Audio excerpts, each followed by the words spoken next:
Good evening, everybody, and welcome to the Ultimate Guide Group series on financial literacy.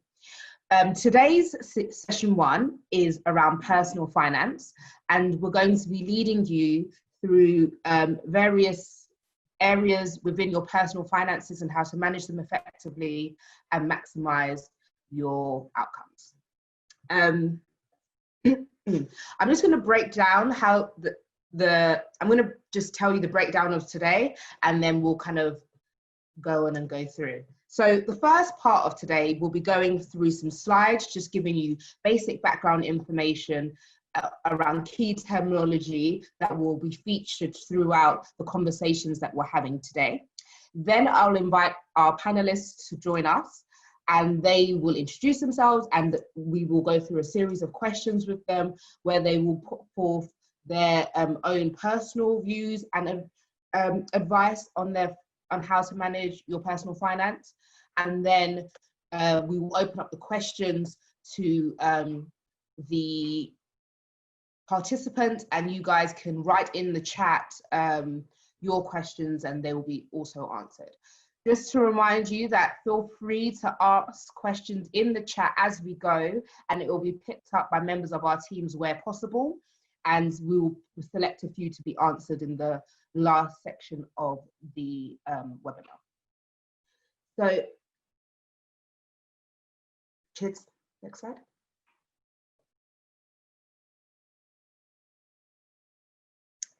So we want to just start by honouring those who have lost their lives to police brutality and to systematic racism by taking a 1-minute silence. By taking a 1-minute silence in their honour. And these are the petitions, and there's some options if you wanted to help with this cause through petitions or donations. So I'm going to take the 1-minute silence starting now.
Thank you, everybody, for observing that 1-minute silence with us.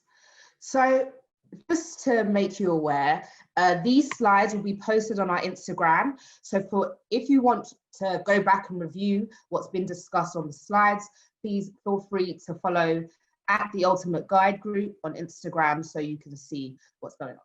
So the first things first, understanding a payslip.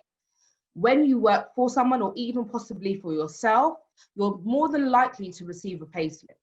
And so it's important that you know what to look for, how it's supposed to look, what's what. So if we look at the deduction section, you have deductions such as income tax, national insurance, and student loans if you went to university and took a loan out.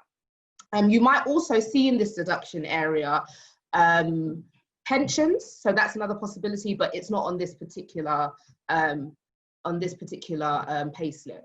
So your income tax is based on your annual salary. Your national insurance is another form of tax, which goes towards things like your state pension and maternity leave, and then your student loan obviously is paid to the student loan company for the education that you hopefully received and was useful to you. So then we look at the other elements of the payslip that might be important. So you have your gross taxable pay, which is how much you earn before any of the deductions are made, your total deductions, which is the deductions we spoke about earlier, and your net pay, which is how much you end up with in the bank once all required elements have been met.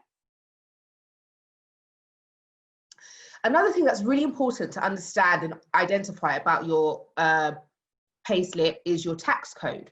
So the most tax codes start with L, which usually means that you have a tax-free allowance of £12,500, which is the standard rate. And then you might see BR or DO, which is based on basic and higher rate tax levels. And then there's something else that you need to be aware of, which is emergency tax codes, either W1 or M1. These usually happen, maybe you've just started a new job, your new employer has been unable to access your previous tax code or hasn't been able to calculate your current tax code, and so you might be put on one of these. Usually what happens if that does occur, and you can identify and rectify it, and they overtax you, you should be able to get your refund back at the end of the tax year automatically. If you needed more information around taxes and how to calculate how much you'd be taxed on a particular salary, please feel free to use the resources below. There's the take-home calculators, and there's obviously HMRC, which can provide you on more detail around taxes and your requirements as an employee, self-employed or employer. So you've now got your pay slip. Where does that money go? Most people will have at least a current account, and there are various types of current accounts that you can have. So you can have a standard, which is kind of, you may be able to get an overdraft, it's spending, you may even gain some interest on said overdraft. It's kind of for everyday use, and it's what the majority of people would probably have. Then you have the student account, which is similar to the standard account, but may provide you some additional benefits. Obviously, you would have to be in full-time education, usually post, it would have to be tertiary, so that's like university level education. Banks often offer an interest-free overdraft and some additional benefits. That could be something like a rail card.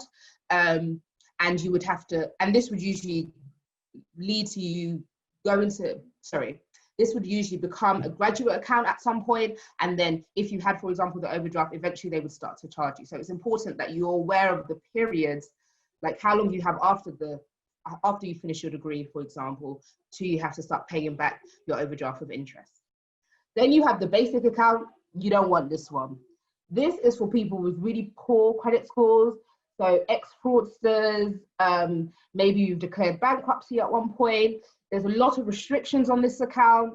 You might not even be able to necessarily use the card online, and things like that. You wouldn't be offered an overdraft. You probably wouldn't gain any interest on it, but it might help you develop your credit, so you can go into having a standard account. But the moral of the story is, if you don't want a basic account, don't commit fraud. And then we have the last but not least, the package or premium account. And this account is usually, there's qualifiers for it. So usually you need a minimum income of about £100,000 or savings of that amount, or a mortgage of £500,000 or more. There are various benefits to that account. So some of these benefits might include insurance. So things like your travel insurance or home insurance might be included in the account. Lounge access. So maybe Barclays lounges in the airport, and then various discounts across different retailers as well. Now, you don't only want a current account as a worker, you're probably going to want to save some money as well. And so here are some of the saving options. So in the middle, we have the everyday saver. This allows you pretty much instant access to your savings. You can store the money in there at agreed interest rate, but you can't, try to go to a cash point and withdraw your savings. It doesn't really work like that. However, this rate isn't going to be as good as, for example, an ISA. Now, there are many types of ISAs, and ISA stands for individual savings account, for those of you who may not have been aware. So you can have a cash ISA, which gives you a tax-free deposit allowance, and You can also access it quite instantaneously, but obviously withdrawals would affect how much tax-free deposit, sorry, your withdrawals might affect the interest that you'd get paid. Then you'd have a fixed term ISA. There's also fixed term ISAs, which are fixed for a set amount of years. They usually offer a higher interest rate than, for example, the cash ISA, but the remainder of the, and there might be penalties if you try and withdraw early, or you might have a limit on the amount of times you can withdraw. So it's important that if you're going to get a fixed ISA, the terms meet your needs. You have a junior ISA, which is targeted at usually parents or guardians trying to save for children under the age of 18. And then you have a stocks and shares ISA, which is also known as an investment ISA. And it helps you earn stocks and shares, and some of them are tax-free. But we will go into more depth with stocks and shares ISAs when we do our session on investing. So you've saved and you put some money away in your day-to-day current account. Now that might not be enough. So you might need various lines of credit. So these are some of the lines of credit you have. You've got the typical credit card. You have 0% transfer or cash transfer cards, purchase credit cards, store cards, or credit agencies which provide a try before you buy service, such as Klarna. So how do you access these lines of credit? Well, you kind of might need a credit score. So your credit score is a reflection of how effectively you pay your debt and manage your payments. And it's important because good credit allows you to access different financial products. And your credit score itself is managed by credit reference agencies. And there are 3 main agencies in the UK. There's Experian, Equifax, and TransUnion.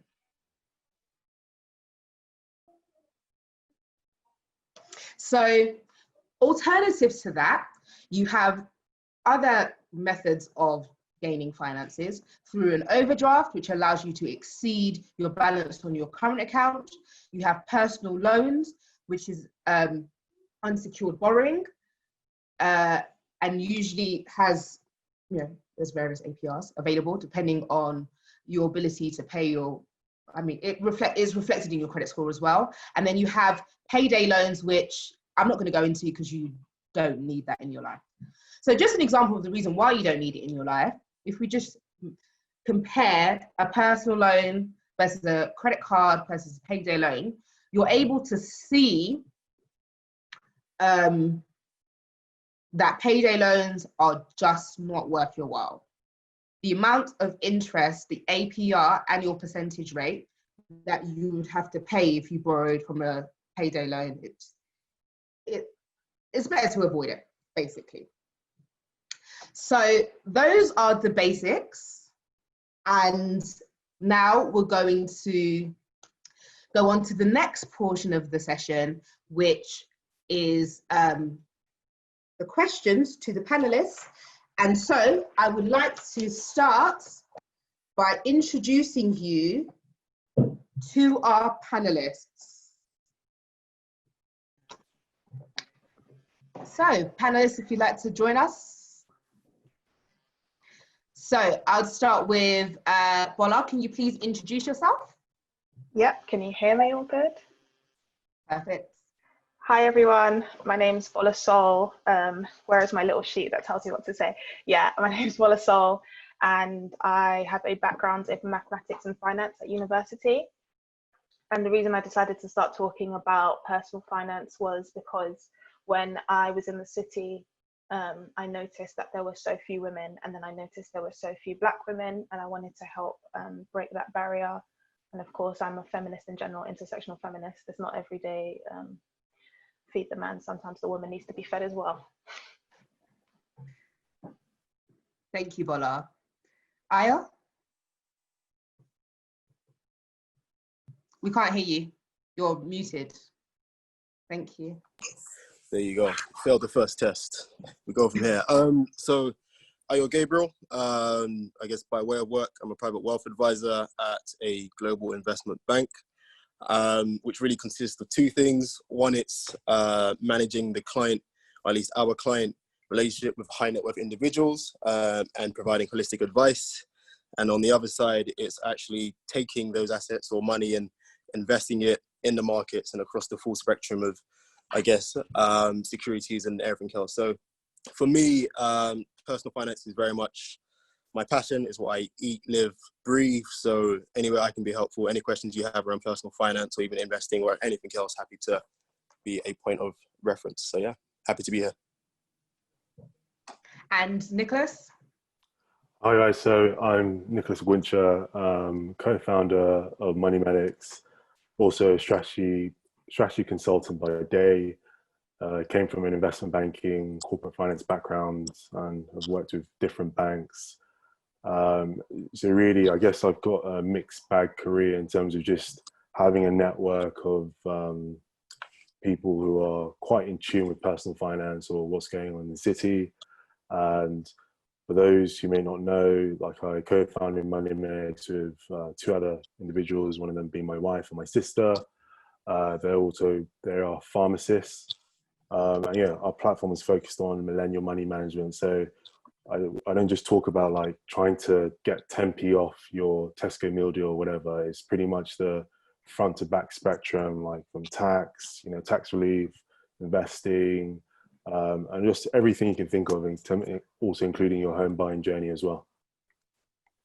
Thank you so much, guys. So now that you've introduced yourself to our participants, let's get started with some questions.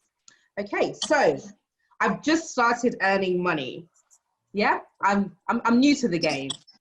What account would you suggest for me and why? How do I manage my money, and at what point would you recommend me stepping up my game and getting a premium account? Bola? Thank you. Let me take myself off mute before I forget. It's so easy to. So sorry, what is the first part of the question? So I just started earning money. What type of account would you suggest for me? How do I manage that? And when would you recommend me getting a premium account? Right, I'd say what's important is that you're getting the highest rate of interest you can for your savings account. That's something that's really important. I think one of the first things, a mistake I personally made is I got a savings account with my first bank I've been with, right? Because it's always been there for me, and we kind of do it a little bit like relationships or friendships. Before you know it, you're just kind of like, well, it's already here, let me get that savings account. We don't look at the numbers enough, which is why it's great to be on this panel, because I think we are all, we love a bit of numbers, that's why we're all here today. But it's really important that you do comparison. There's so many websites such as moneysupermarket.com, compare the market. There's so many comparison websites where you can find the best rate of interest. And if that rate of interest changes, don't be afraid to switch it. And you said, how do I manage my money? Was that number 2? Sorry, did you know? Yeah. I didn't see. So it was, how do I manage my money? Yeah. Okay, so in terms of managing your money, you have to stay organized. You have to be on budget. And when you start to slip and fall, you need to pick yourself back up. Don't lay on the ground financially. Pick yourself back up. Make sure you're organized and stay ahead of your budget. Whatever works for you, currently make it work. Personally, I enjoy an Excel spreadsheet, but you need to just ensure that you're staying organized. And the type of account that I would potentially suggest from a personal standpoint has more to do with what your needs are. So for example, you can have like silver packaged accounts with some banks or gold ones. You need to look at things like, do I need travel insurance? Do I need phone insurance? What else is there? Do I want cash back? Are they offering me a better rate of interest on a credit card or a savings account? Is it a bundle deal? So I would say look into the package accounts, but don't just pick the first one you see. Once again, compare, ask yourself, what are your needs? Do you want to go on holiday? Is that something that's important to you? Do you want to buy a house in 2 years? Maybe then you should look into a lifetime ISA, which was discussed previously. It's completely up to you. At the end of the day, the whole point of us talking about money is you realize that you have a choice. It's just about you exercising that choice and actually figuring out, what do you want? Thank you so much, Bola. So the next question is for you, Nick. I want to open an ISA. What type would you suggest, and how many ISAs can I open in a year? So I guess, so you want to open up an ISA. So there's different types. So you've got the normal stocks and shares ISA, you've got the cash ISA, you've got the innovative finance ISA, which is like where you can make peer-to-peer contributions. So I guess the first thing I would be asking the individual is like, what are your goals? And what's your risk tolerance? So depending if you're just starting out, for example, like I guess from a financial planning perspective, just making sure you have some sort of financial security and stability. So that would mean, for example, I'm not necessarily saying you'd start storing money in a cash ISA. You'd most likely look at different savings accounts. And if people want to view as to the top savings account, apart from, Marcus has now closed account openings for most individuals. So go to money.co.uk, and that will give you a view of all the different savings accounts and their interest. And then I guess once you built up a buffer, which is your emergency fund, which is 6-12 months, I guess other ISAs I would be considering is the stocks and shares ISA. And I don't want to go into the nitty gritty of investing, but I think if you're starting off for the first time, I would suggest looking into a robo-advisor. Most of the wrappers for robo-advisors are in stocks and shares ISA. So the government gives you an allowance of 20 grand per year. So maximize that. And then I guess the question is, for example, if you feel you have a higher risk tolerance and you have more money to play with, and you kind of like that risk and reward element, then you might want to look at an innovative finance ISA, or you might want to look at ISAs in Seeders or Crowdcube, like equity crowd platforms. So again, it boils down to how risky you are as an individual. So I think it's just kind of a step-by-step process, but depending on where you are in your financial journey. Thank you so much. Even I'm learning, I'm taking notes myself. So if you wanted to like split your allowance, maybe you wanted more than one, how would that work? Is it feasible? Yeah, so you asked the question. So in terms of the tax year, sorry, I omitted that. Usually you cannot open up more than one ISA in a tax year. But for example, let's just say in terms of your 20 grand contribution, there are some terms and conditions you have with particular ISA accounts. So in some cases, there will be a case whereby if I had a stocks and shares ISA and if I had a cash ISA, I can decide to split my contribution to 10K and 10K, for example. But I know that for some accounts, they stipulate that you shouldn't make contributions in more than one ISA account in that particular year. But yeah. Thank you for that. Thank you for that clarity. The next question. Ooh, 1 second. Sorry, guys. So this is for you, Ayo. When should you contribute to your pension, and when do you invest in a lifetime ISA? Should you do both? Should you choose? It's a good question. And I think, listen, sometimes pension accounts become quite boring to speak about, especially at this age, because you think it's not something I'll use for a long time. And maybe we just start with one, what is a pension account really? What is a lifetime ISA? And I would say, think of a pension account the same way that you think of savings account. And that ultimately, at some point you are going to stop working, at some point you are going to retire. A pension account sounds as if it's this special vehicle. It's just a savings account that's got government incentives. So the government wants you to save, right? Because when you stop working, you will need to finance your life. A pension pot ultimately is a savings account where the government give you back your tax. That's the beginning and short of it. What is a lifetime ISA? So it's a new type of box vehicle that you could put money in where your investments are tax-free. It's the evolution of the Help to Buy ISA. If anyone had one of those before, there are two uses of it. You can either use it to buy your first home up to a certain amount. I think in London it's 450,000.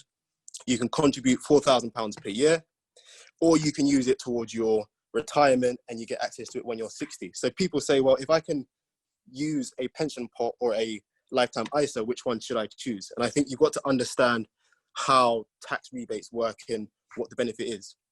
First and foremost, start with how much you earn. If you earn over £50,000, every pound you earn over 50,000 up until a certain point is taxed at 40%. If you contribute money back towards an ISA, you are given 40% back. For a to a pension pot. For a lifetime ISA, you were given 25% back. Now, I won't go into all the maths there, but you can very quickly see that if you are a higher earner, you will get more of your own money back if you contribute to a pension. So first and foremost, if you earn more than £50,000, your pension is your first go-to. What if you earn less? In essence, and I'll just do some quick maths here, if a lifetime ISA is giving you back 25%, you might say, well, I get 25% back. Why should I contribute to a pension pot if I'm going to get my 20% back?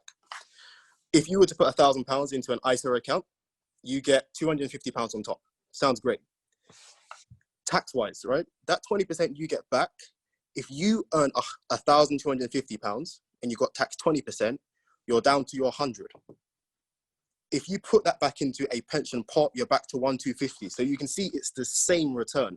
So the question is, do you use a lifetime ISA or do you use a pension pot? In my personal opinion, stick with the pension pot. The reason for that is, even though you can use both, a pension is a savings account which the government has had in place for a long time. The incentive is that they want as many people to use their pension allowance as possible. Tax laws are favorable for it as well.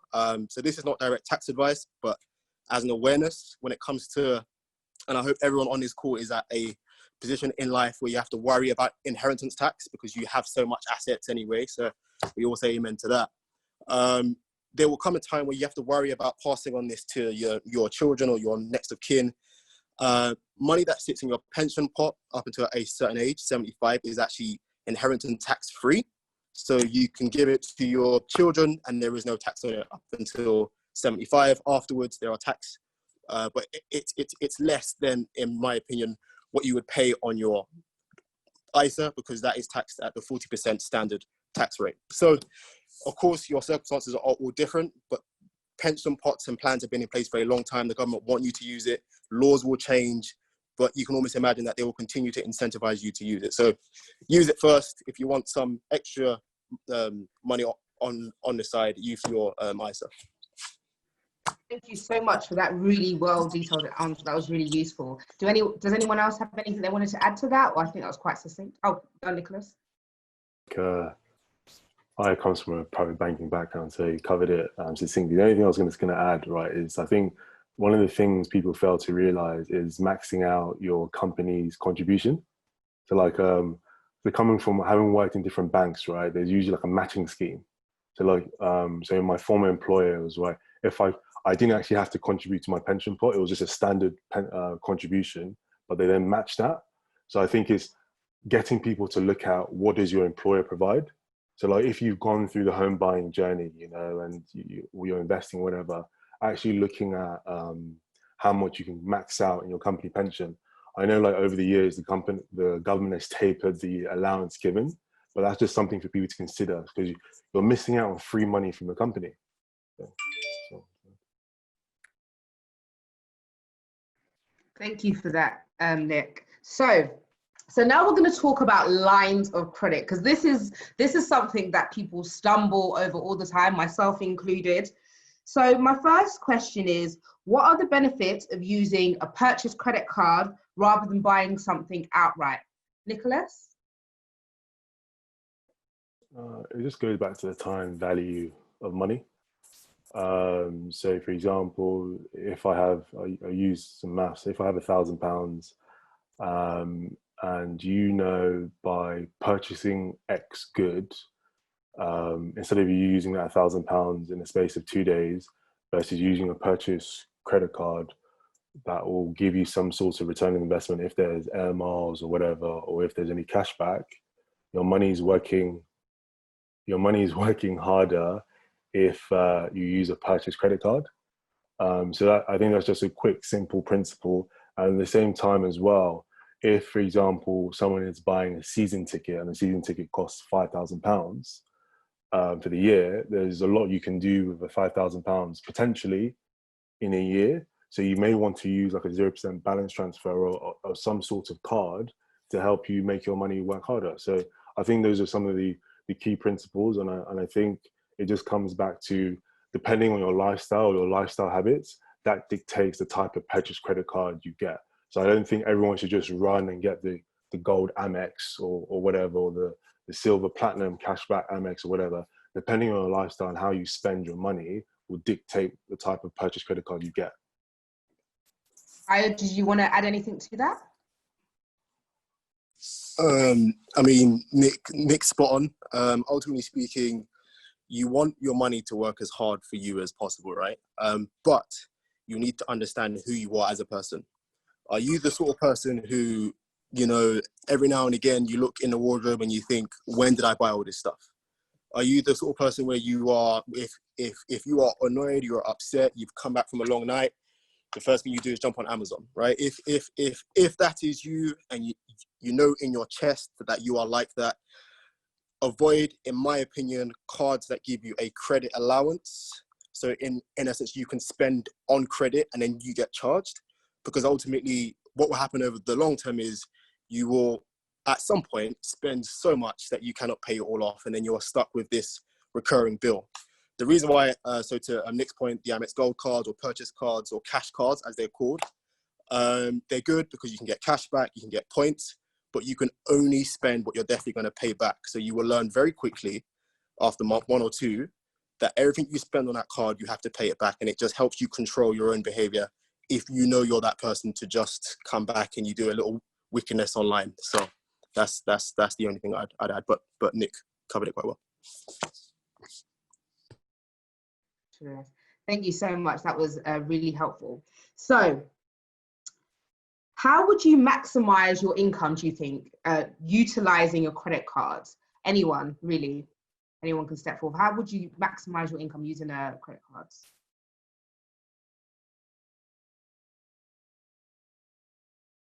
I mean, this is back to Nick's point.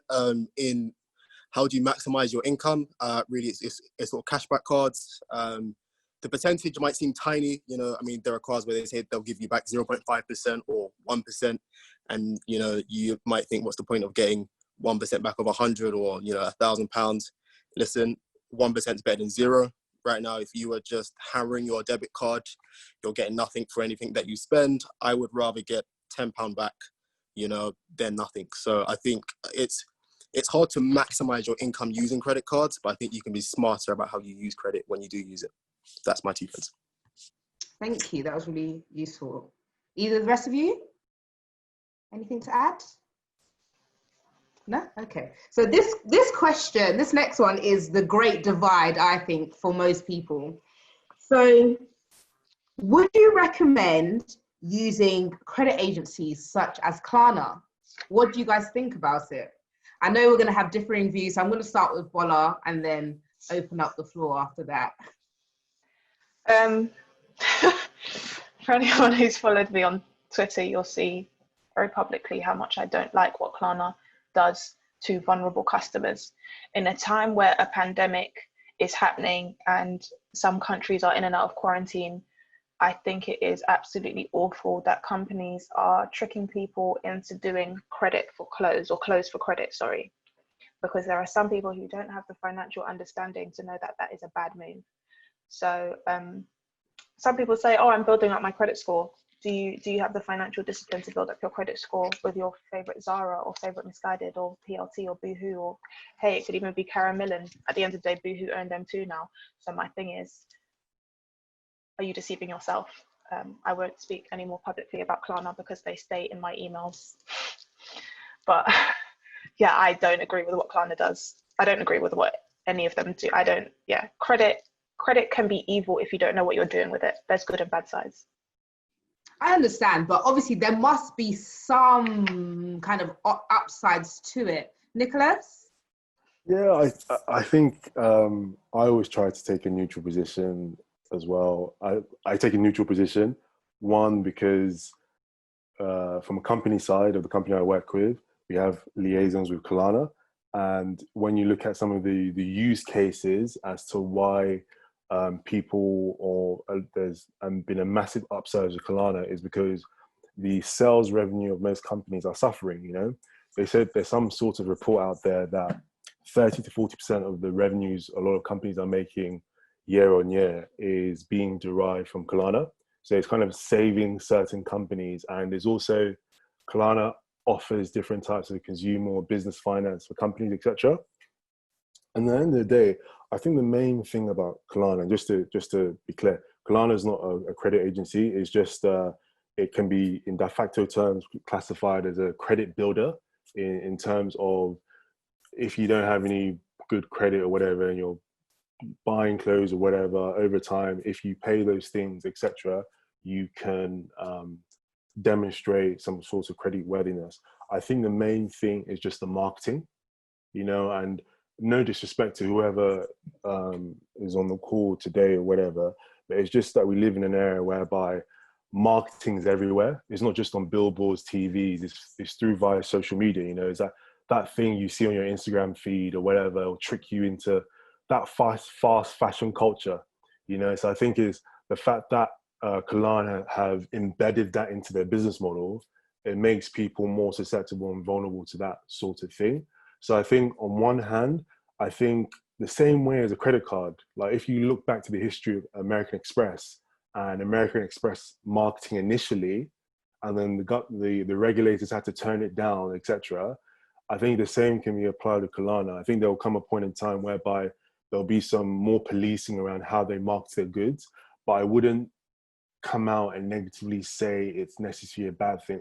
It's just capitalism, you know. It's just sophisticated ways of giving people some form of credit facility. So that's my overall view. And just to touch on something, one of the use cases of Klarna is that in a way it kind of makes people, it makes your cash work harder. I'll give you the scenario. Let's just say I was going on holiday to Bali or whatever, and I wanted to buy five pairs of Boohoo shorts or whatever there, and I spent £200, right? I don't shop in Boohoo. I'm just giving an analogy. I spent £200, and I'm going on holiday tomorrow. I rather use that £200 on X towards my travel money as opposed to spending it there and then, and it taking X amount of time for them to process the refund. So it kind of allows people to strategically be more liquid with their funds by using Klarna. But that's just one of the use cases we discuss at work. So I wouldn't say it's negative. I'll just say it depends on how you use it to navigate your finances.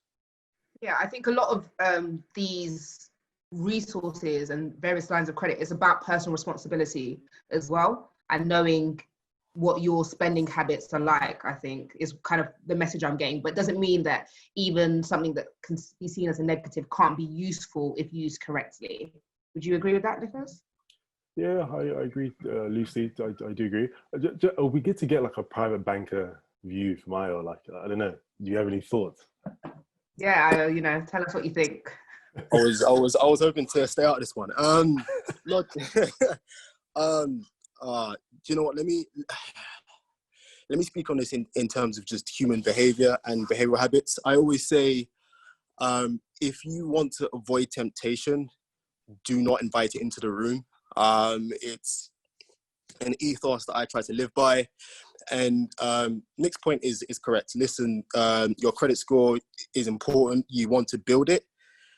If you know you are someone who spends and you are not always in control, by the way, which is the majority of us. I mean, there have been times, and how many times have you come home and you've looked at your statement and you say, someone's robbed me. Like someone else did this. And you go back line by line, you're like, oh man, I thought I was better than that this month.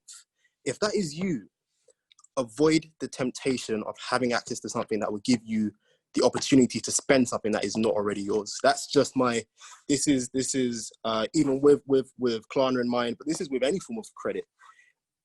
If you are serious about gaining financial independence and you want to get in control of your finances, do not invite temptation into bad spending habits. Avoid it. That's my 2 pence. So I don't know, Klarna, no shade, just personal advice. Thank you for that.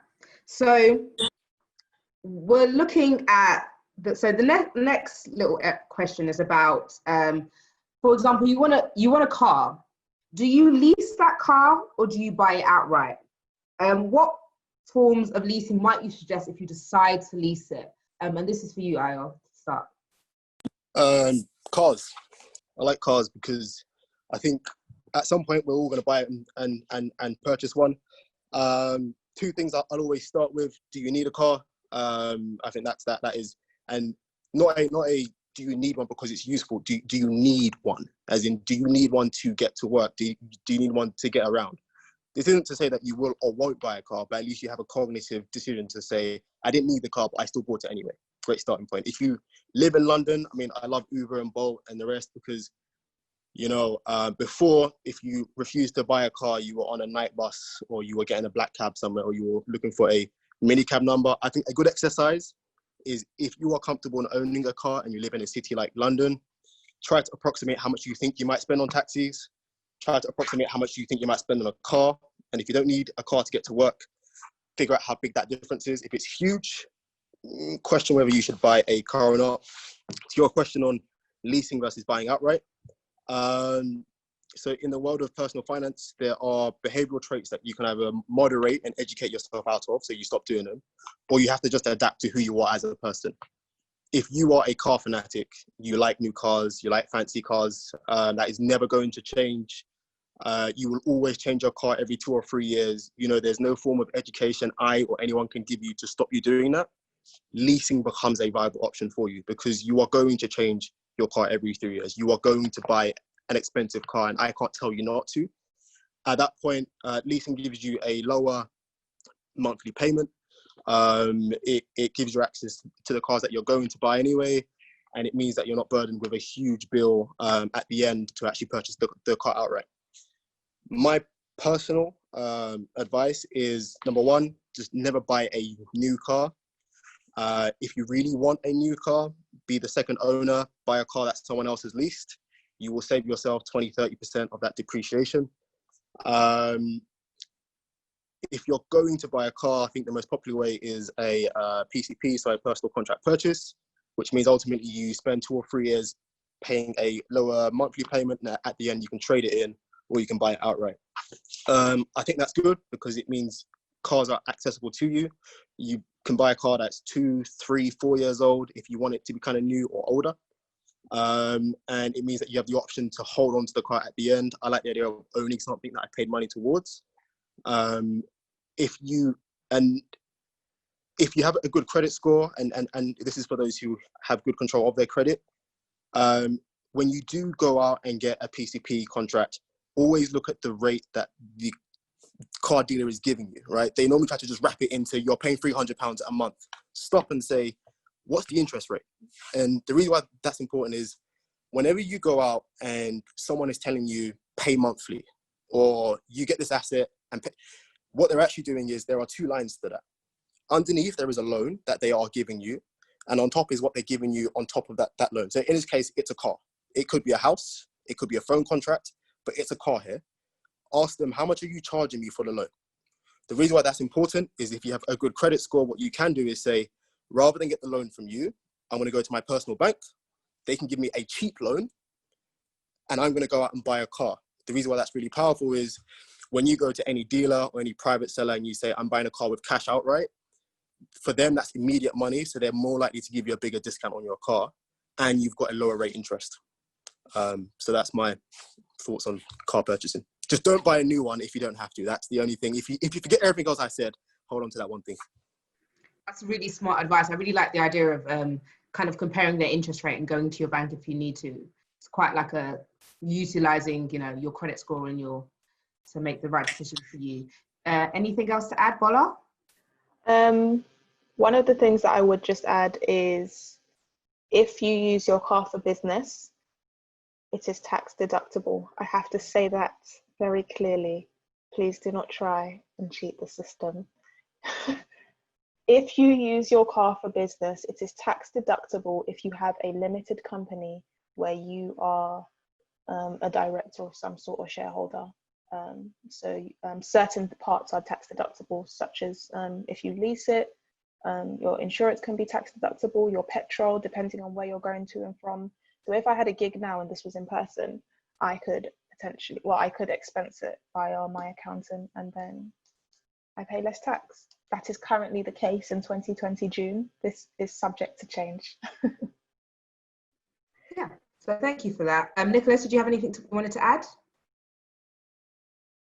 No, I was going to say, like, yeah, Bola covered it precisely in terms of the tax efficiency point of putting it through a limited company. You know, I think as individuals, that line in Jay-Z's, you should strive to become a businessman, and not in the sense that you are a business. So you're driving your expenses through limited companies, of course, depending what the expense is. But yeah, she covered it perfectly. Thank you.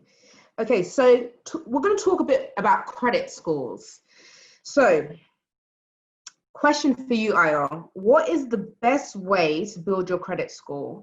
And how do I check this progress that I'm making? Cool. So perhaps if I start with the second, so just on checking credit, it's good now that credit agencies have to give you by law free access to your credit score. You can get a monthly checkpoint.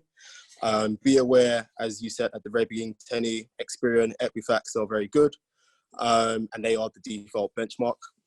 Ones that I use personally, Money Savings Expert, they have a credit club. The reason why they're very good is they will give you access to your Experian credit report, but they'll give you a full breakdown and you don't have to pay for it. It's a monthly snapshot.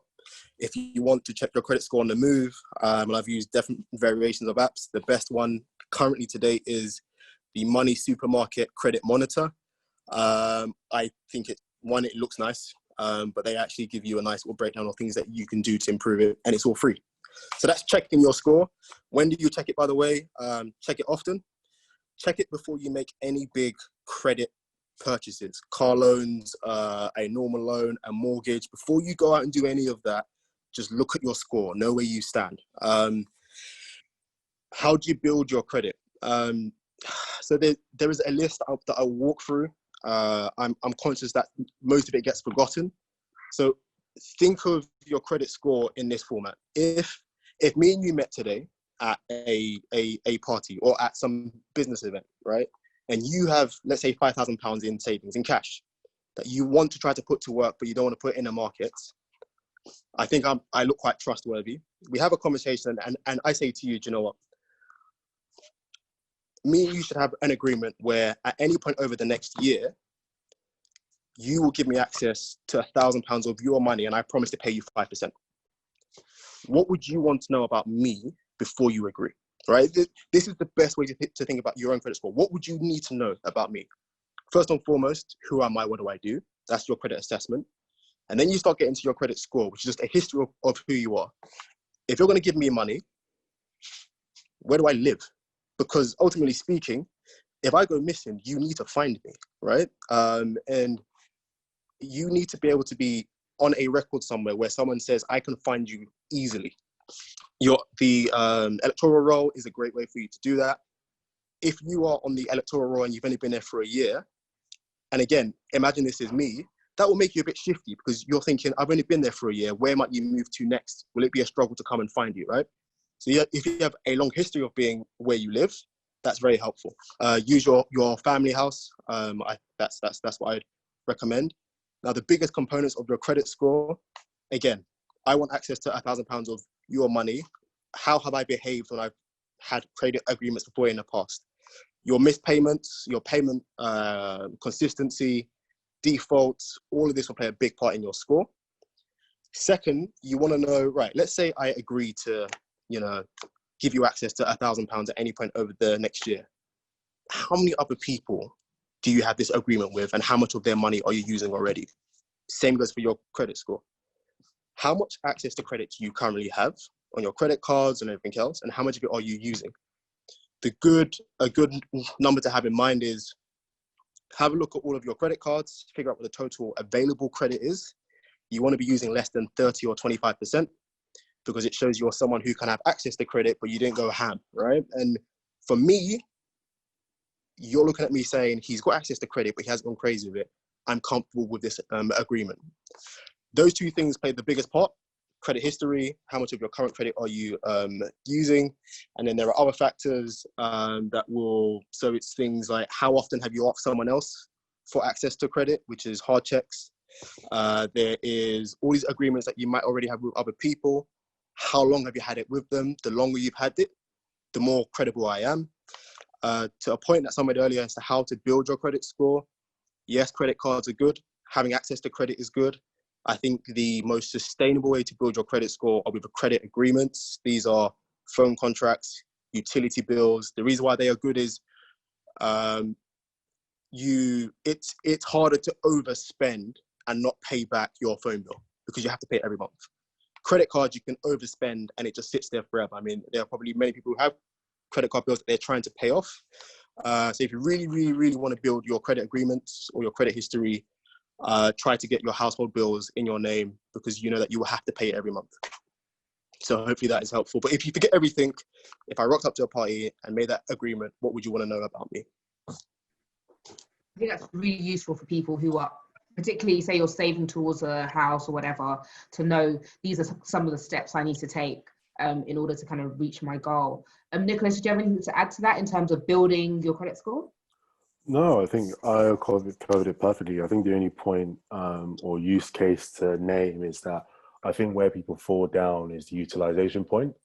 So let's just say you take out you get your first credit card and your credit limit is £2,000 and you're spending £1,500 or £2,000 every month, whatever. And in your mind, I'm doing myself a service, I'm paying it off every single month. But in the lender's mind, whenever you go for an affordability check, you're using too much credit. So in that scenario, you have two scenarios. So you can either go back to the person that's offering you credit and say, can you increase my credit line to decrease the utilization, which will then boost your credit score, or you can cut down your spending on that credit card. So I think it's just a key point to consider that I think where people fall down, they think because I'm paying my credit card balance every single month, they forget that there's that utility point. So you need to put yourself in a scenario whereby you either reduce your spending or you apply for more credit, and at the same time you're disciplined and responsible in the line of credit being used. I'd also add one thing as well. So to Nick's point as well, when you pay off your credit card, it's what's actually showing up on your credit score. So what's the number that is popping up? It is your statement balance number at the end of the month that will come up on your credit score. So people say, get a credit card, I pay it all off straight away. If you do all of that before your statement cuts off, your credit card statement will just be 00000. It is whatever your statement balance is on your credit card on your credit cutoff date, which is different for every credit provider. That number is what will pop up on your credit score. So you should have an awareness of what the cutoff date for all of your credit lines are, by the way. So just literally go through your statements, write it down, have it on your phone. I have all of mine in one note document, and I will be aware of when they all cut off. Thank you. That's really useful. So the question is about now utilizing your credit score. So you've got a credit, you've developed you've built your credit score, you have a credit score now. How do I use my credit score to my benefit? How do I get the most out of it? Nicholas, let's start with you.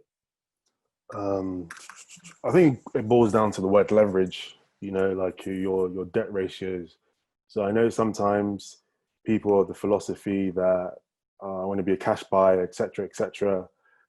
But taking advantage of your credit score allows you to take advantage of low interest rates when a bank is lending to you, and it's a good vehicle for building wealth. There's some guys you should follow on Instagram, Bricks and Tips.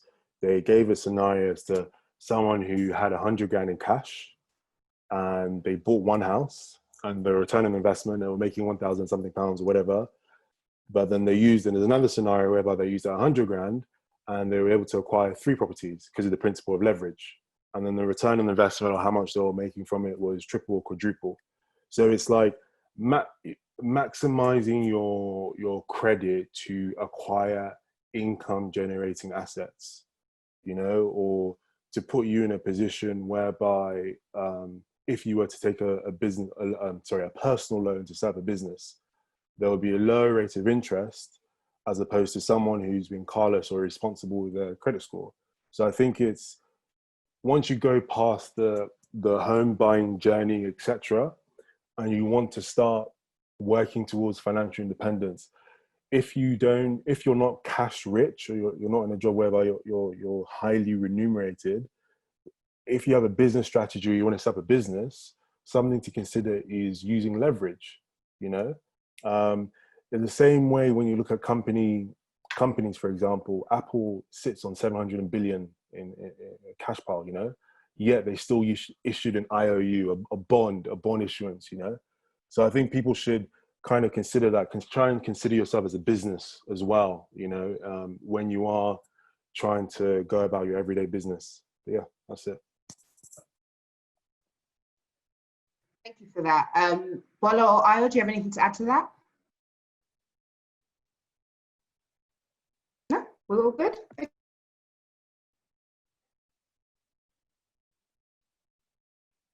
My mic isn't even on. So the next question is about alternative types of financing. When would you recommend using a personal loan versus using another form of credit? And why would you recommend that? Ayo, let's start with you.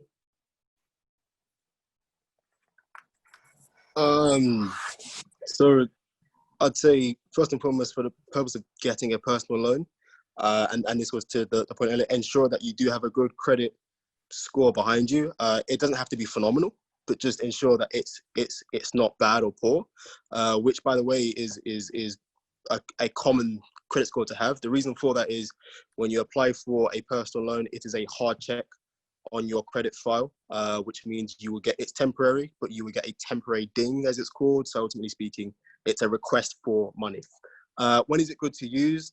I think understand, one, the rate that you're likely to get, and understand the rate that you may be paying or giving up somewhere else. I'll give you an example, and it was earlier. If you're buying a car and you don't like the rate that your car dealer is giving you because you think 8% is too high, which it is, then you say to yourself, if I have a decent credit score behind me, let me go to my bank and get a personal loan for 3.5%, 4%, and then use that to buy the car, because then you're saving on your interest rate payment. And I think just compare how much you are going to pay elsewhere. And if a personal loan is cheaper and you have the confidence behind your credit score to go and get one, get it. To Nick's point, and this is something that is very common, you would think that, you know, if you are incredibly wealthy, then you never need to borrow money because you have enough. If you are comfortable and you are sensible with leverage, you understand that if you have got investments in the markets and they're generating an average of 5 to 8%, do you want to take money away from that to spend it when you could actually borrow money?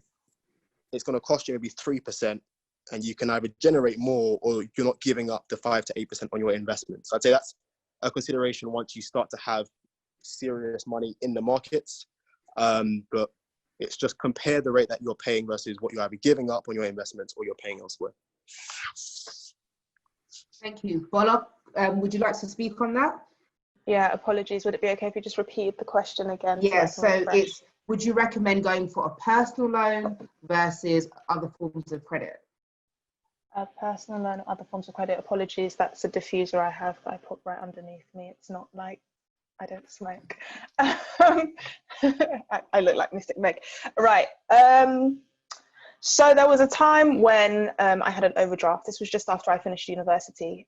During university, I was very careful with my money. At the end of the day, when my cash ran out, whether that was in my bank account or physical cash, I didn't have money. That's how I really learned to budget. And then when I finished uni, I thought I was big and brave and said, I don't want to go back home. I want to be an adult. Yay. Decided to move out, moved in with my sister, and then my sister moved out, right? Trying to do the whole leverage game. She's trying to up and get another house, so she gets me to live in her one. Long story short, that's when I started using an overdraft. I said, well, people use this and I can get it for free, and then as in free interest. And eventually, when I realized I had to pay it back and I had run over the duration, that is when I decided to get a very cheap loan to cover that overdraft so that I wouldn't have to pay so much. So basically, let's say, for example, the overdraft was saying, oh, you have to pay back 5% of what you've spent. I got a loan that basically said you only have to pay back 3% of what you've spent. So what that meant is that I saved 2% of what that loan was. I hope that maths makes sense to people. I try to keep it quite basic, but yeah. So I found that tends to be better. Thank you for that. Nicholas, do you have anything to add to that? Yeah, I just think, again, I just kind of capitalizing on Aya's point, you know, in terms of leverage. I think we need to undergo like a mindset shift, you know, in terms of understanding the principle of good debt and bad debt. You know, it's like people will tell you, oh, I don't like debt. I don't like doing X, Y, and Z. And then you have scenarios whereby, depending on what cohort you were in, if you went to university and you took out a student loan and you were in that $3,000 cohort, some people say, oh, I need to clear out my student loan debt or whatever. I'm going to take out my bonus or whatever and pay out. Versus if you were someone in the cohort where your school fees were $9,000 or whatever, then when you look at the servicing of the debt, it makes sense to try and pay it off early or to get a personal loan or whatever. But then the person that was on the $3,000 cohort, it doesn't make any sense, you know. For me to take $10,000 of my bonus and pay off my student loan, there's a time value of money. You know, you can use that $10,000 whether to put in REITs or to put in ETFs or whatever to earn some sort of return on investment. So I think the key words people should realize is return on investment, and at the same time it's using leverage. And I'll give you a classic example that's going on at the moment. Like I own a limited company. I took a bounce back loan, not on the basis to necessarily help me financially, but as a way of using it to expand or whatever, you know.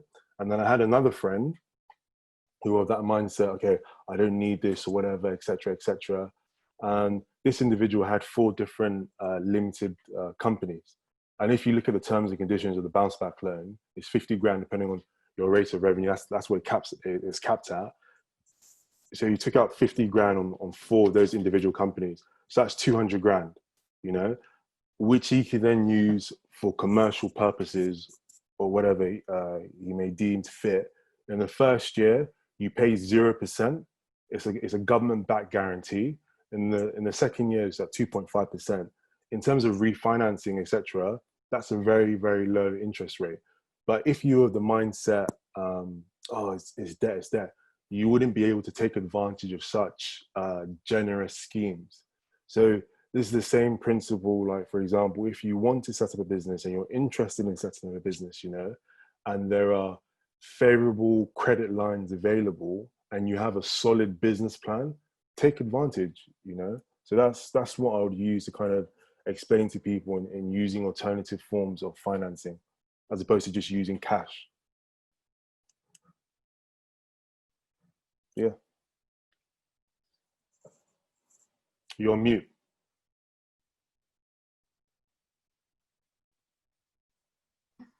That was it. I was going to say that was a really good point regarding how much interest you're paying compared to how much capital you're able to utilize. So final questions from me, and then we'll go into questions from our listeners. What is the one tip that you'd wish you had given that someone had given you at like 18, 21, and 25?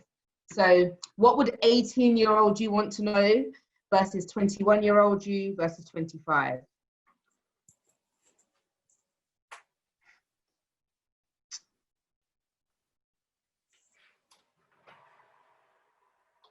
Actually, hold on 1 second. Sorry. One moment, sorry. I'm gonna take back that question now, and I'm gonna ask it later. So I just wanted you to circle back to the bounce back loan.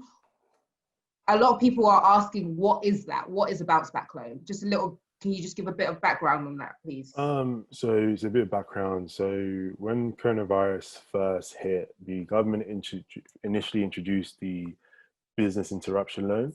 And if you look at the terms of the business interruption loan, it was very unfavorable. And these were loans that were being underwritten by the British Bank. And then other banks were issuing them. But in terms of eligibility and affordability, it was still going through the same lending criteria as if you were a business applying for a bank. So you still need to hit all the relevant criteria, etc. And then more recently, the government, Rishi, introduced these bounce back loans, which are more favorable in terms of really kickstarting the growth of a business. So the terms around it, they're guaranteed by the government, you know. So if you defaulted on those loans, the bank wouldn't chase you, you know. It's like they wouldn't go over any of your assets or whatever. So it's just a more favorable debt instrument as opposed to some of the other loans that are out there. So what's been discussed internally is like individuals shouldn't necessarily be applying for the business interruption loans because they don't have as favorable terms and conditions. So if you're a business, you should be looking into the business bank loan. So people like Starling, Tide, all the other big banks are offering them, and it's usually quite a quick turnaround in the application process. So that's just kind of the background as to what the bounce back loans are. Thank you. So at least listeners can understand a bit more what a bounce back loan is, and then that makes your explanation come to life a bit more. So I just wanted to circle back. So Aya, you were talking about, when we were talking about credit scores, you mentioned about cutoff points. How would one find out about their cutoff point date? How would you find that information? So, I mean, it's on probably what no one actually reads, which is the actual credit card statement. So if you go into now, listen, I was the same. It's boring, but I'd say if you go into your credit card statement, and now it's probably just only online. So just even if it's as an exercise tonight, go online, log on all of your credit cards or credit agreements. There is normally a billing date, and then there is normally a sort of payment date. So it's typically, I think it's about 13, 14 days between them. That billing date is the date that will go onto your credit score. So just go online, have a look at your last statement, and just look at your billing date and your payment date. It's not your payment date. That's just the date by which you have to pay back. So what you will find credit suppliers do is they give you the time to pay back how much you owe that month. And if you have a credit card, then it will just be the minimum payment. So go and look for your statement date. And as an exercise, just get every credit card that you have and just write down, I don't know, Barclays statement date, 12th of every month, HSBC or Monzo, whatever, and then just have it down so you know every month once it crosses that date, whatever my balance is, that's going on my credit score. So if you're clearing it off, try to make your monthly payment, not by the end of your paycheck or by the end of that month, make it before that payment date or statement date. Okay. Thank you so much for that, Ayo. So let's start questions from the audience. So let's start questions from the audience because of time. So the first one is, this is a question. So does staying with the same bank boost your credit score?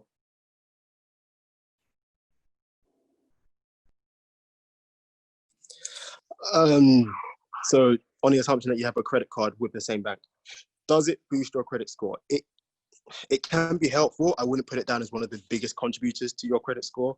Why is it helpful? The average age of your credit agreements is a small factor. So if you, for example, have had a credit line with one bank for 9 years, it shows that you've managed a credit agreement responsibly for 9 years long. If you only have one for 6 months with a new bank, then it's fresher. The average age of all of your credit agreements is part of your credit score. I wouldn't put it down as being the highest contributor to what your score will be. So if you're planning to move, if you're planning to go and get a better credit line somewhere else, my suggestion is don't close your credit line with the bank.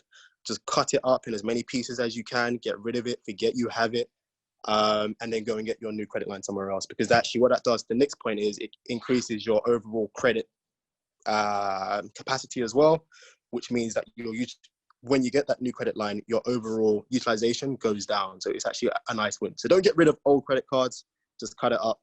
Try not to think about it. Don't get tempted by it. That's my 2 pence. Thank you. Nicholas, would you advise an individual clear their balance every month, or should they leave something on their credit card balance, for example?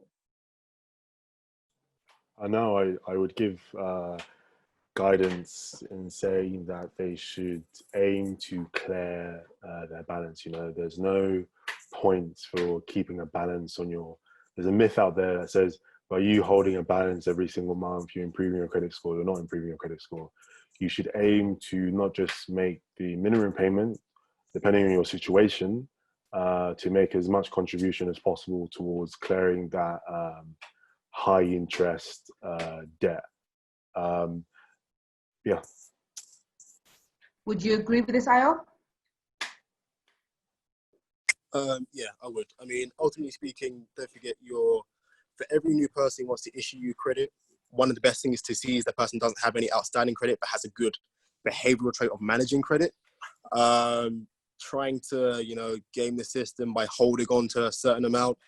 I don't think there is a boost to your credit score that is worth maintaining it if you can pay it off. Because listen, if I'm a bank and I want to borrow you money, I'm not going to say to myself, I'm really happy that they have outstanding credit. Therefore, I'm giving you more. It's more their history shows that they are reliable and they've had credit in the past, but they've paid it all off. So I'm even happier now to try to issue you credit and think of your credit score that way. So Nick said it perfectly well. Thank you. This question is for Bola. So I'm a uni student and I want to start saving and obviously still have money to eat. How would you advise a student to try and save whilst they're at university? What kind of things could they do to try and do that? Sorry, I'm going to keep it really simple just to say you need to know what you're saving for, because as someone who was tried to be money savvy too early on and tried to be mature and things like that, I just ended up finding out that I had nothing I was planning to buy. I wasn't ready to move out of what I ended up coming back home, if anyone's wondering. I wasn't ready to move out of my mother's house. I like home cooked meals and I was busy getting into the corporate city. I didn't have time to be making pounded yam. I'm not married yet. One day maybe God will change my situation. But my point is, I wasn't ready for that. So then that's when I started building on my own businesses. So I would say save towards something that can be an asset, right? So an asset is something with a form of value that appreciates. And the reason I'm not going into more detail is because we're going into more of a technological era. So I don't want to define an asset as just as a property or things like that. For example, some cars can be assets. If you look at having like an old school Ferrari, like someone could have it for 60 years and then find out that, I don't know, maybe that same Ferrari company needs particular parts. So it could appreciate. As we all know, properties appreciate and things like that. So maybe save towards an asset that you would want to see appreciate in the future. Thank you for that, Bola. So somebody was asking, what is liquidity? What does liquidity mean? This term liquidity, Ayo? I should give it to Nick because Nick dropped it earlier. What does liquidity mean? I mean, I'm a big fan of it. Liquidity for me is how much cash do you have to work with in your life so that you have the freedom or at least the movement to keep up with payments or allocate money to something else if something pops up. One of the, in I think Nick's example, he used sort of Klarna, so paying for something up front or using credit rather than actually paying up front to pay later, is sometimes you need the freedom to know that you have £200 or £300 for anything unexpected for that month, but you also know that you can cover your upcoming credit expense, right? And one example I have is in my current account, I'll always have a certain amount of cash, even if I'm better off putting it into my savings account, just because I like to have enough liquidity in my account for anything that's unexpected. So anything that I didn't know was coming, or if there was a direct debit agreement that I agreed to 3 months ago and it kicked in this month and I just forgot about it. I don't want it to drag me into something that I shouldn't. So I'd say liquidity, and if I was to put it into a structural part of your financial life, your financial buffer, I think again, Nick mentioned this earlier, if you have a cash buffer in mind anyway, and there are different, schools of thought as to how much you should have as a cash buffer. Ideally, it's 6 months. If money is tight, it's 3 months of your monthly expenses is how much you have in cash aside. see that as your access to liquidity. That is your emergency fund. That's the way I see it. I think, Nick, you can add to that as well. The final thing I would say is on liquidity and cash buffers. As an exercise, you should know how much you cost to run as a human being. When I say that is, if you did nothing for a month but go to work and come back, no parties, no clothes, no Amazon spending. Imagine you were a Sims character and you went to work and you came back. What is the number above your head that is your monthly outgoings? I know mine, it's in my phone. I try to get it down, it creeps up. Have that locked in, then you will know how much liquidity you need to have in your life. So, but yeah, over to Nick because Nick actually used the term. So I'm gonna let Nick take. No, I covered it perfectly. I guess the way I look at liquidity is kind of the same way if you were forecasting for something, you know, similar to like a company, you know. If a company had certain types of liquidity ratios, it would be deemed as not favorable in terms of acquiring. So if you apply that to a human being, what's your conversion rate? You know, if you had a particular incident or something occurred or whatever, what's your ability to react to that incident? So a lot of people think, sometimes you see, like, so my friend once in a fund and they manage some celebrity assets, and you would think, if you slapped a 10 grand bill, or using Drake as an example, you'd be surprised that they don't have that liquidity, their conversion rate to cash as you may think. So it's kind of, if I'm in a scenario, right, it's just being in a place whereby if there's an incident or there's a financial shock, your ability to convert whatever asset, whatever thing you're holding on to cash to pay for that particular financial shock. So hence the importance of having an emergency fund or cash buffer.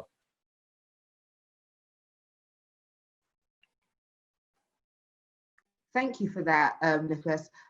So just going back to the savings, so this question is from a student who is actually in the act of saving, is saving for financial security. And they just wanted some advice on which account they might use to make, like, put their savings in for like a 2-3 year period. What kind of account would you advise for this? Can I have Nicholas go?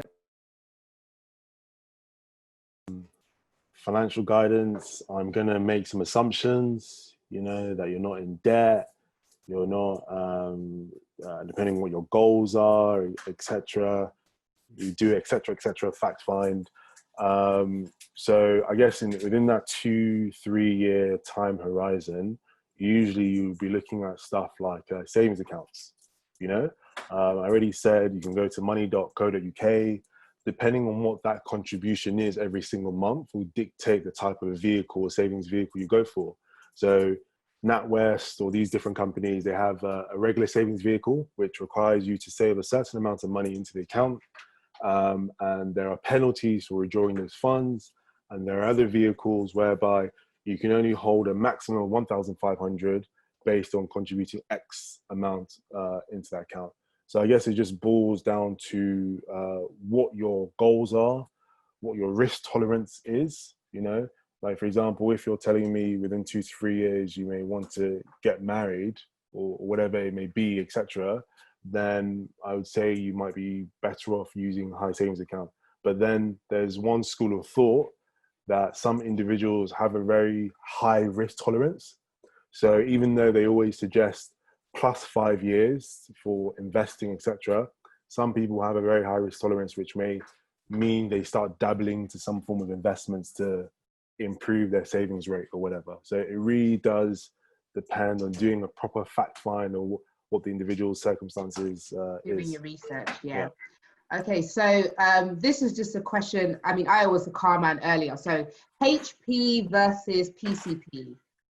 Can you just tell, the question is kind of what's the difference and why go for one over the other?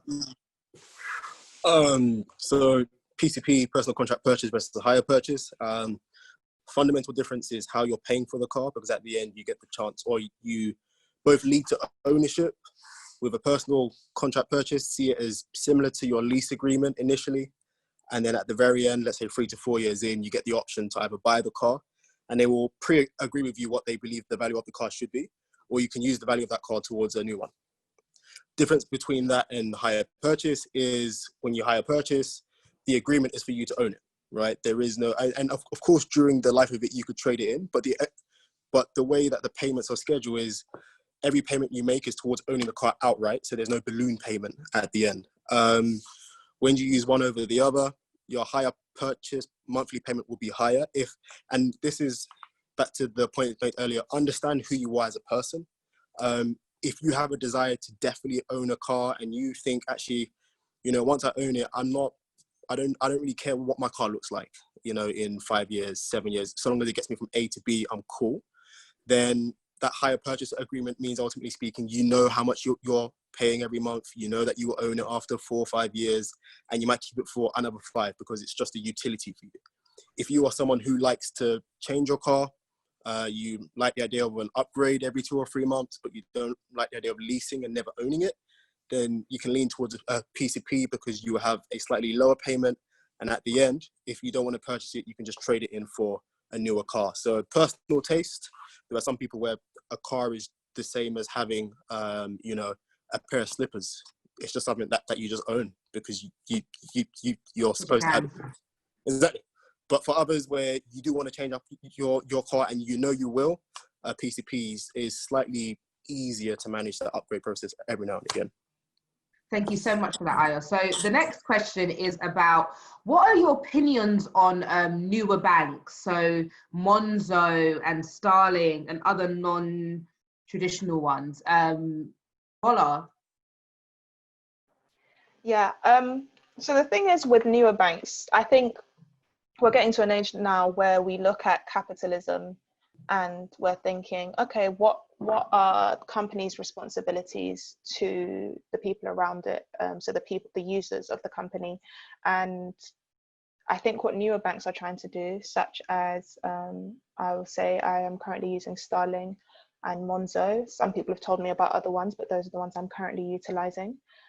I find that they seem to practice things that are a little more in alignment with my ethical morals. So I tend to look at companies' ethics first. So I even look at the founders. I look at what they stand for, because I think in light of Black Lives Matter especially, I don't really want to be with a bank that doesn't want people who look like me to bank with them. So it's really important that I understand the background and the ethics, look at diversity and inclusion. So I'm all for it as long as it's ethical. Okay, thank you for that. Nicholas?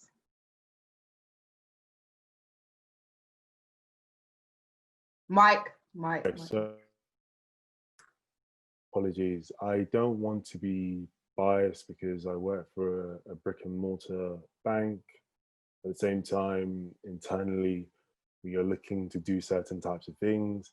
The only thing I would say was there was a report by, I can't remember what company, but it kind of just said like, everyone thought the future of banking was branchless, right? Everyone thought that when it comes to banking, hence why these new banks have come about, that in terms of the banking customer journey, it's all digital, etc. But there's been a new, more recent school of thought is that people crave the human and digital interaction. So that's where neobanks fall down, because reality is, right, if there was a run on the bank means maybe there was a security cyber attack or whatever, and everyone wanted to withdraw their cash from Monzo. You couldn't go to a physical premises to withdraw your cash. There'll either be a massive queue, etc., etc. So those are one of the points that people have their main pet peeves with neon banks. There isn't that human interaction. But I will say one of the biggest advantages of the traditional banks is that they have tried and tested platforms, etc. Regardless of the outages that occur, etc., they've weathered the storm in terms of their scalability or the amount of customers they can onboard, etc. So I would say neobanks are good, but I think it's just vanity metrics. If we did some research internally, 70 to 80% of people don't put their salaries in neobanks. as much as people go on about Monzo, Starling, etc., they don't put their money there. And not to take a swipe at Monzo, the whole point of being a bigger bank is that you have financial resources to do X, Y, and Z. And as much as certain neobanks are for certain causes, they fired their diversity, or they're making them redundant, their diversity and inclusion lead, you know?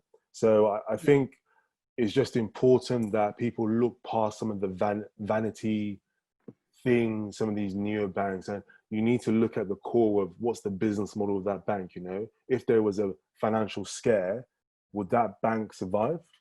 So I think it's just that trust and credibility element people have to factor in. I mean, one could argue that a lot of the traditional banks wouldn't have survived during the crisis was it not for the government. But that's just a different, you know, school of thought.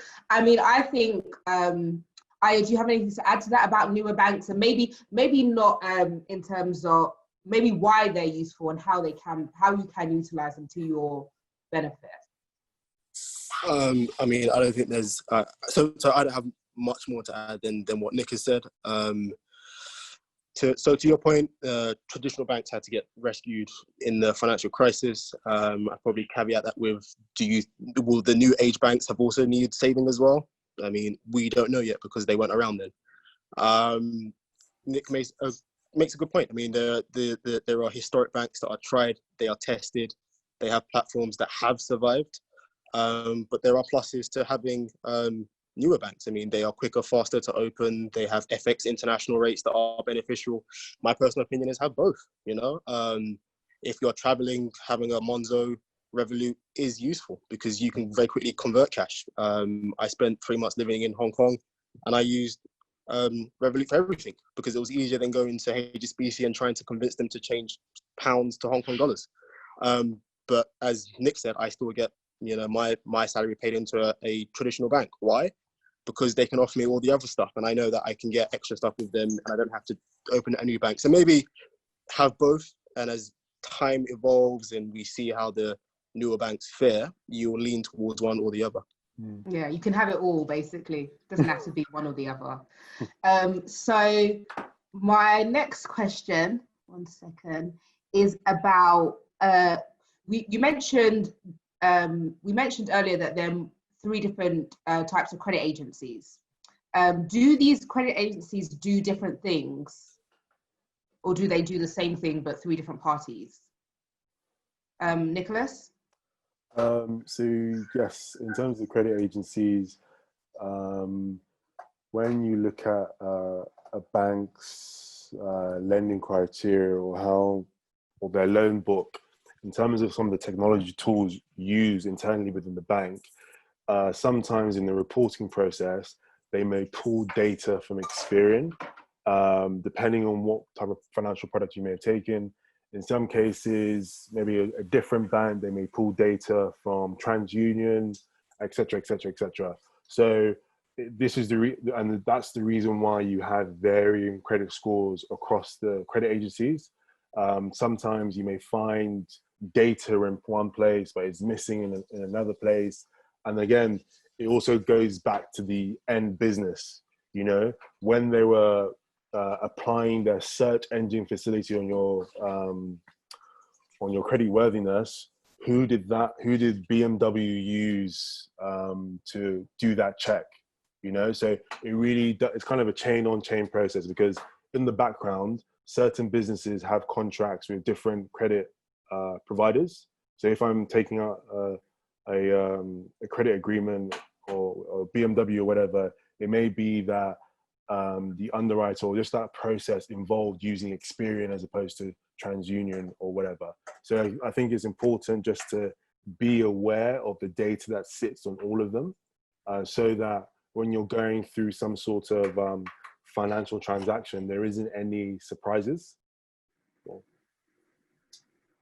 Yeah. So if you wanted to find out which credit agencies are being used for the various purposes, is it possible, Ayo, to find that out? The answer I'm going to say is no. anyone feel free to correct me, or I'd say it's hard actually, maybe not know, but ultimately what you're asking is when someone is going to issue you credit, does their credit checking, will they tell you who they use? Yeah. I've been on phone calls with a bank and asked them, but they will just reference credit agencies generically. They won't say this is our form of scoring. I guess ultimately they want you to not be able to game them. So in my personal experience, they've not been so free with sharing who or how they score. Just a generic check your score. Yeah. Okay, so that is the end of the audience questions. So thank you guys for your contributions to and helping our listeners answer their questions. So to sum up the day, I have a final question for each of you, and it was one I said earlier, but I said I was going to come back to you if you don't remember.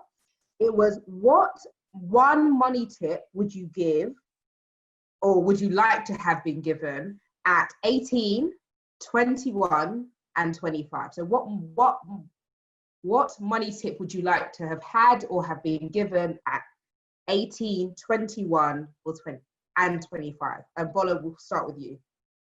Yeah, at 18, that was personally for me, that was the age I went to university. I think it's the age most people go to university if they follow the linear approach to education. Don't worry about boys. Wait till they turn to men, because whatever they're on in university, if it's not of God, just get your degree. 21, save for an asset. Like I said, it doesn't have to be a house. However, don't forget to have fun. If you want to go on holidays with your friends or family, do it. When I was 21, I had never gone on a family holiday, and I still haven't gone on a full family holiday with my immediate family. That has never happened. If you want to travel, you haven't seen much of the world, go out and see it, broaden your horizons.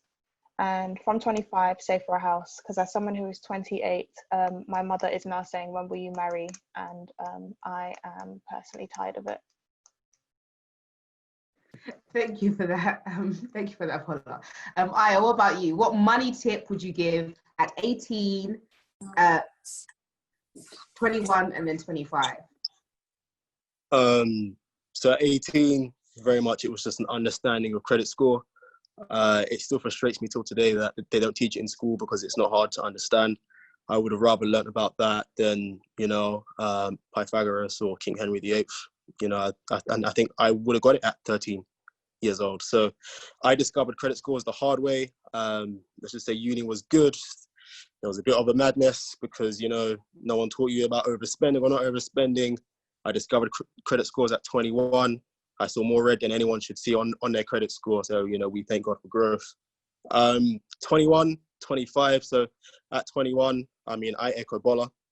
Your 20s are, let's make the assumption that you work for 40, 50 years. Your 20s are an opportunity for you to explore when you have the energy and hopefully not as many accountabilities as you will have at 30, 35, 40. But begin to build the habit of saving. A good ethos to start to adopt, and this is something I tell everyone, is understand that the purpose of your money is to attempt to put it to work, right? And it's something that we're not all taught. We're taught get money and then either spend or show that you're good. If you struggle to get into that train of thought, walk away with this, right? Whenever you get money, its primary purpose is two things. One, to keep you alive. Two, to figure out how you might be able to put it to work. And just every time you get paid, every time someone gives you a bit of cash or there's a bonus, just say to yourself, this is to keep me alive and I should be figuring out how to put this to work. Then go about your business, because it will just shift your mind into stepping away from consumerism. So that's 21. At 25, I would say, listen, in the world of wealth and wealth management, there are 3 ways to being wealthy. One is just owning a business or having ownership in a business, real estate and housing. And the final one is investing in, the stock markets. Everyone does it. So at 25, if not earlier, maybe 21, begin your journey of just understanding what it means to invest in the stock market. You don't have to learn it in a year. It's the same as driving a car.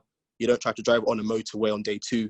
So see this as a lifelong journey. So 18 credit score, 21, just an understanding of your changing your ethos, and 25, really understanding financial markets.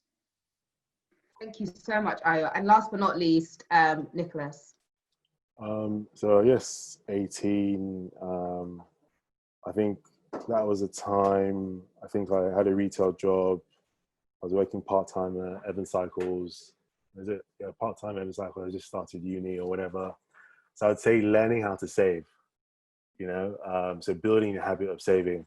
So I was one of those people whereby in my second year I had student loan, I was working part-time, I had nothing to show for it, but just going to Bicester Village and doing X, Y, and Z, So I'd say learning how to save. And when I say learning how to save towards some sort of goal.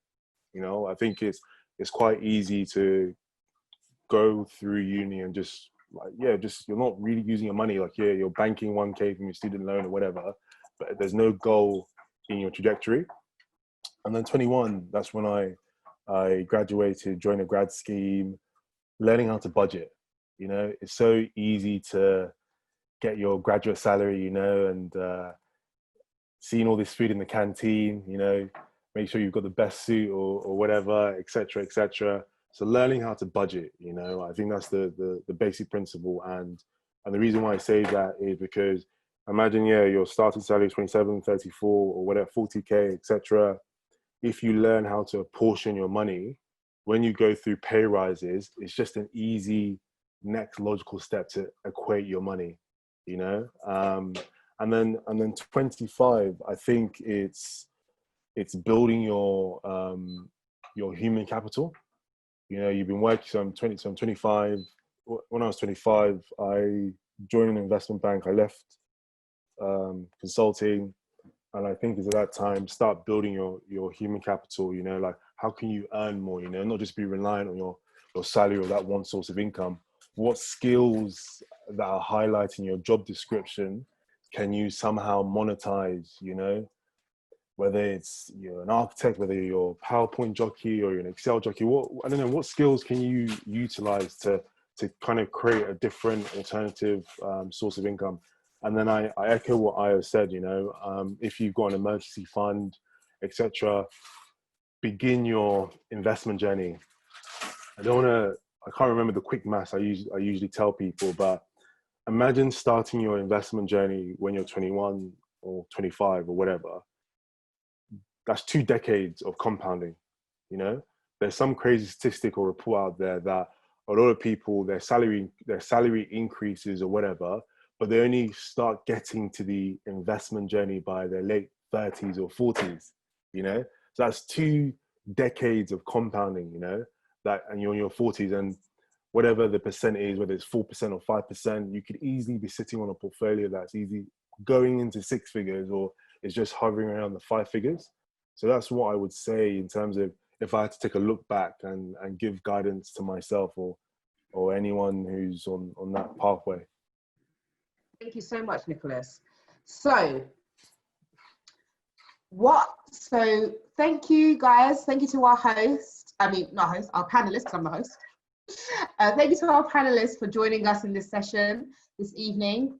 Thank you to all the participants who logged in to listen. I hope this has been useful to you.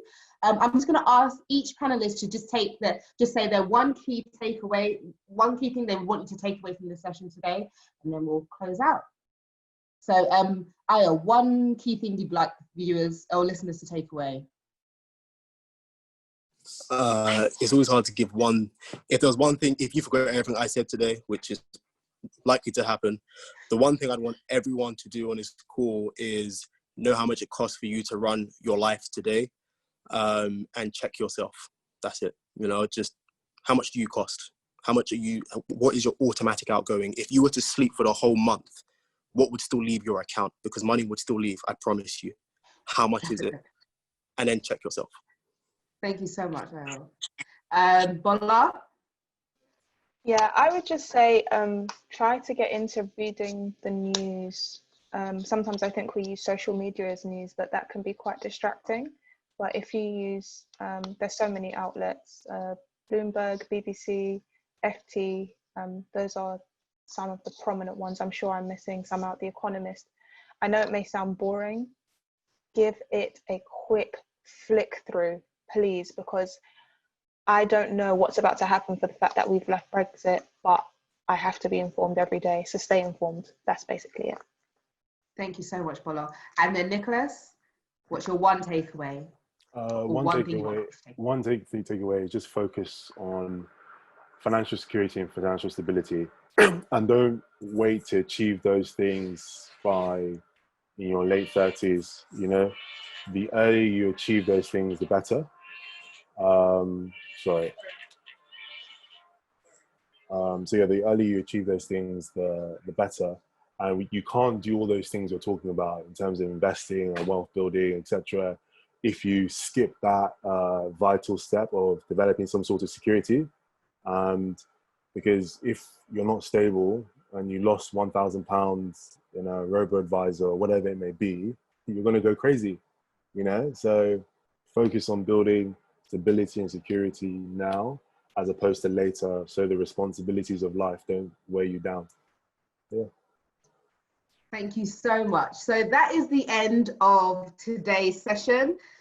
Remember to follow us at the Ultimate Guide Group on Instagram, and we are also will be posting this hopefully sometime next week on YouTube, which is the same handle, the Ultimate Guide Group. And thank you again to the panelists for joining us.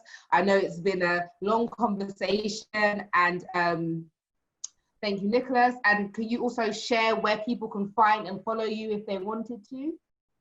Yeah, you can find us on Instagram, YouTube, LinkedIn. And yeah, if you check the link in our bio, we're setting up a private community in July. So yeah, that's us in a nutshell.